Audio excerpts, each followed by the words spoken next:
Nous voici à Dakar, la capitale du Sénégal, qui connaît depuis ces dernières années un fort développement.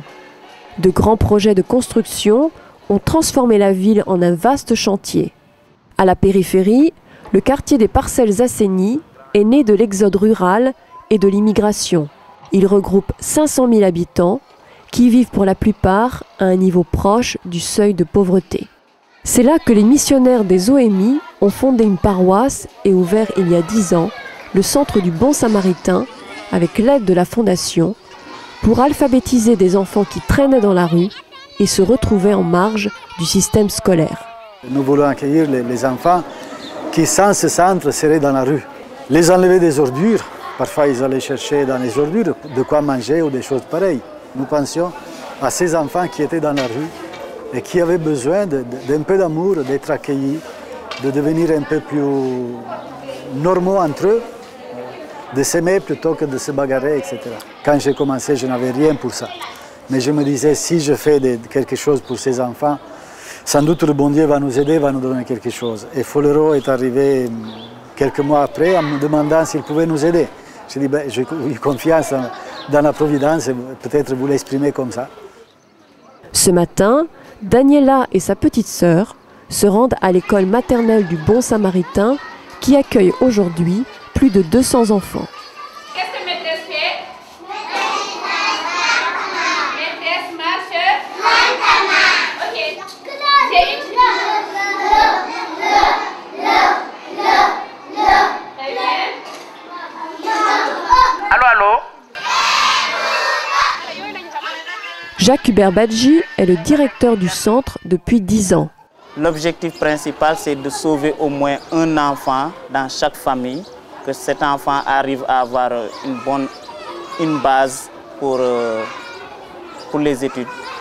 Donc, si on arrive à procurer à l'enfant une base, il pourra bien étudier, peut-être qu'il deviendra un cadre, il pourra sauver un membre de la famille. En même temps, il faudrait donner encore, transmettre l'amour qu'on a à ces enfants pour qu'ils ne vivent pas les mêmes conditions que leurs parents ou bien qu'ils se retrouvent seuls dans la rue. 119. Le centre dispense également des cours d'alphabétisation pour une vingtaine d'enfants et de jeunes déscolarisés. Quand je vois que les enfants sont contents, ils réussissent, alors je me donne à fond. Ma satisfaction, c'est de voir que les enfants s'en sortent et que chaque fois que je passe dans les quartiers, je les retrouve, tonton, monsieur Jacques, etc.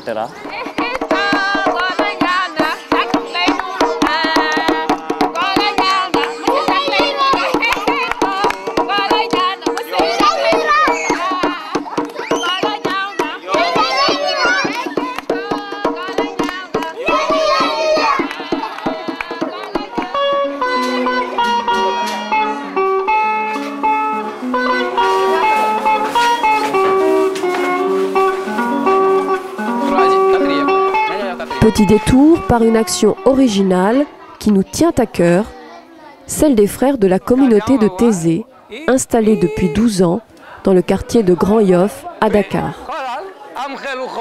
Par leur présence toute simple, ils donnent la possibilité aux enfants, pour qu'ils ne traînent pas dans la rue, de venir dans leur maison de Caire Thésée, suivre les actions de leur programme Akben. Akben, cette expression est une invitation à faire un pas de plus en Wolof.